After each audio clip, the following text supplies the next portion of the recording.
Assalamualaikum warahmatullahi wabarakatuh, Sobat Misteri Sunyi Mencekam. Kami berharap Anda masih selalu setia bersama kami, channel yang setiap hari selalu menyuguhkan cerita-cerita misteri yang menarik. Dan kesempatan kali ini kami sudah menyiapkan sebuah kisah nyata misteri yang berjudul Akibat Melanggar Perjanjian Saat Mendaki Gunung. Kawasan pegunungan memang dikenal memiliki banyak sekali kisah mistis seputar pendakian atau cerita tentang para pendaki yang hilang atau tersesat. Di antara sekian banyak gunung yang ada di Indonesia, Gunung Lawu yang terletak di perbatasan antara Karanganyar, Jawa Tengah, dan Magetan, Jawa Timur ini dikenal cukup angker. Dalam kisah nyata pendaki gunung yang tersesat kali ini, menceritakan kejadian-kejadian aneh yang dialami gara-gara beberapa anggota lainnya berkata tabu dan melanggar aturan pendakian. Tahun 2015 itu kami bersama dengan beberapa siswa pecinta alam berniat melakukan pendakian ke puncak Gunung Lawu melalui jalur pendakian Cemoro Sewu. Waktu menunjukkan pukul 16.00 waktu Indonesia Barat saat kami tiba di sana. Cemoro Sewu kami jadikan spot untuk memulai pendakian karena trek ini medannya tidak terlalu berat untuk pemula. Malam itu kami menginap terlebih dahulu di Cemoro Sewu karena senter yang dibawa terjadi masalah. Sialnya tidak semua anggota membawa alat penerangan, padahal senter sangat penting untuk melakukan pendakian pada malam hari. Niat kami untuk naik ke puncak lebih awal akhirnya gagal. Tadinya kami berharap di pagi hari sudah mendirikan tenda di atas. Maklum, tak jarang pendakian Gunung Lawu penuh sehingga banyak pendaki tidak kebagian tempat berkemah. Tapi karena ada masalah, jadi kami mengurungkan niat itu. Keesokan harinya pukul 8 pagi, kami bergegas untuk memulai pendakian. Untunglah pendakian kami lancar. Kira-kira pukul 14.00 kami sudah sampai di kawasan puncak. Benar saja, di puncak sudah dipenuhi tenda dari pendaki lain yang datang lebih awal. Setelah berputar-putar mencari spot yang kosong untuk mendirikan tenda, akhirnya kita memutuskan memakai tempat yang sebenarnya tergolong berbahaya untuk mendirikan tenda. Kami mendirikan tenda di tempat dengan kemiringan 35 derajat dan tepat di tengahnya ada aliran air. Tapi apa boleh buat, sudah tak ada tempat kosong lagi. Toh ini hanya tempat istirahat siang dan langit juga sedang cerah, begitu pikir kami. Bukan anak gunung namanya kalau belum nyeruput kopi hitam dan makan mie instan. Dan itulah yang kami nikmati setelah mendirikan tenda. Beberapa teman yang lain sedang asik berselfie ria dan ada juga yang memilih rebahan. Kira-kira pukul 16.00 terjadi hal yang tak diinginkan. Tiba-tiba datang kabut tebal dan petir yang semakin meramaikan sore itu. Tak lama kemudian hujan turun dengan derasnya. Kami berlarian ke arah tenda dan bergegas menyimpan barang-barang yang tidak tahan air. Seketika itu juga datang air bah menerjang kami tepat di bagian tengah-tengah tenda. Alhasil, tenda kami pun roboh dan beberapa barang ikut terseret air. Setelah semua barang yang tersisa diamankan, tenda kami yang roboh segera dilipat di bawah derasnya hujan. Apalagi tenda yang dipakai bukan tenda dome, melainkan hanya tenda biasa seperti yang dipakai anak pramuka saat berkemah. Selesai beres-beres, kami berdiskusi sebentar. Jika kami memaksa bertahan di puncak, kemungkinan malamnya kami tak akan kuat bertahan karena tenda sudah roboh dan beberapa stok makanan hanyut di bawah air bah. Akhirnya kita semua sepakat untuk nekat turun dalam kondisi hujan deras. Kami membagi tugas yang pernah naik Gunung Lawu menjadi leader dan dua teman nongkrong kami membawa tenda yang basah tadi.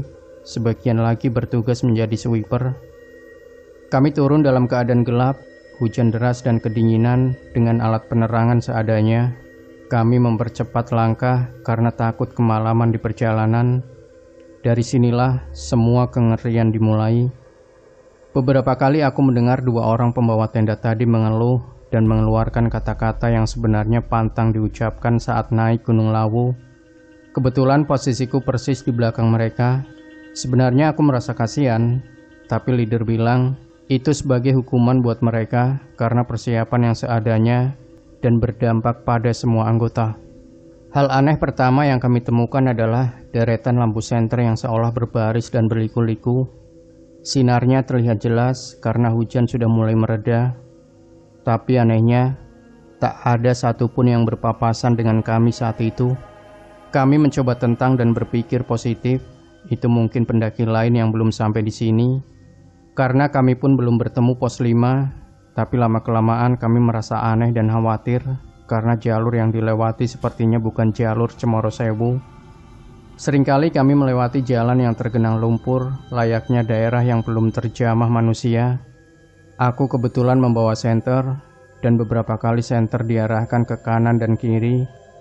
Rasanya kami malah masuk ke dalam hutan. Saya beberapa kali berteriak ke rombongan di depan, "Leader, tolong perhatikan jalur." Harapannya leader bisa menemukan jalan yang sebenarnya. Kembali terdengar suara jengkel dari pembawa tenda di depanku. Meskipun aku tidak bisa melihat mereka karena gelap dan jaraknya agak berjauhan, tetapi aku ingat betul logo dan suara mereka. Beberapa kali leader berteriak meminta pembawa tenda tidak berbicara seenaknya dan bersabar. Pengalaman horor pun dimulai saat aku merasa agak jauh dari teman-teman yang lain.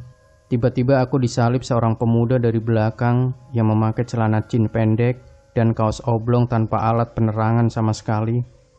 Aku sempat menyapa, "Mas, rombongan dari mana?" Namun pemuda itu menghiraukan aku dan terus berjalan tanpa menoleh. Mungkin temannya ada di belakang atau malah dia tertinggal dari rombongannya. Begitu pikirku waktu itu. Terus mengikuti arah leader, aku menyusuri jalan setapak dan berbatu. Tepat di sampingku adalah jurang yang kedalamannya tidak diketahui. Karena saat aku mengarahkan senter ke sana, terlihat pemandangan gelap gulita dan tidak kelihatan dasarnya. Tiba-tiba aku melewati sekelompok orang yang duduk tepat di atas batu besar. Karena penerangan yang kurang, aku tak begitu jelas melihat mereka. Hanya hitam saja. Kalau tidak salah mereka ada 4 orang. 2 diantaranya duduk di atas batu di tepi jurang dengan potongan rambut gondrong, sedangkan yang lainnya berdiri bersender di batu. Aku sempat mengarahkan senter ke arah batu besar itu dan melihat beberapa botol bir dan gelas air mineral yang isinya berwarna kekuningan. Di sekitar botol-botol itu berserakan kulit kacang. Sambil menyapa aku mencoba bertanya, "Maaf mas, ini jalur Cemoro Sewu bukan?" Mereka hanya sekedar mengangguk. Aku berpikir mungkin mereka sedang mabuk. Aku pun melanjutkan berjalan. Hal paling aneh pun terjadi. Kali ini kami berhenti di sebuah batu besar yang menempel di tebing. Leader bilang bahwa ternyata kami sedang dikerjain sama penunggu gaib di situ.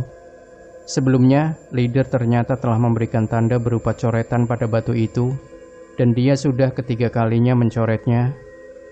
Akhirnya kami berkumpul dan berdoa memohon pertolongan. Peringatan keras ditujukan kepada pembawa tenda yang sedari tadi mengeluh dan berbicara kotor. Selesai berdoa dan ritual meminta maaf, kami melanjutkan perjalanan.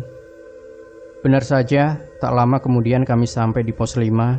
Di sana kami beristirahat sejenak untuk menenangkan diri dan mengisi perut yang sudah keroncongan. Sekitar pukul 3 dini hari, kami pun sampai di Cemoro Sewu. Di antara kami masih belum ada yang bercerita soal kejanggalan-kejanggalan yang terjadi selama turun dari Gunung Lawu. Barulah beberapa hari kemudian, kami bercerita tentang keanehan-keanehan yang dirasakan. Mereka ternyata juga mengalami beberapa kejadian mistis. Ada yang melihat wanita sedang berjalan di depannya, dan ketika akan memanggil teman di belakang, sosoknya hilang tiba-tiba. Berbeda dengan leader, dia merasa kalau jalannya itu sama persis dengan jalan yang dilewati saat berangkat. Sebenarnya dia sudah berkali-kali diberitahu kok berlumpur begini, tapi dia hanya menjawab, "Ya kalau mau enak di rumah saja." Meskipun sebenarnya dia sudah curiga sejak awal. Dan dia juga beberapa kali mendengar suara aneh dari arah samping. Terdengar suara seperti minta tolong, padahal di sampingnya itu jurang.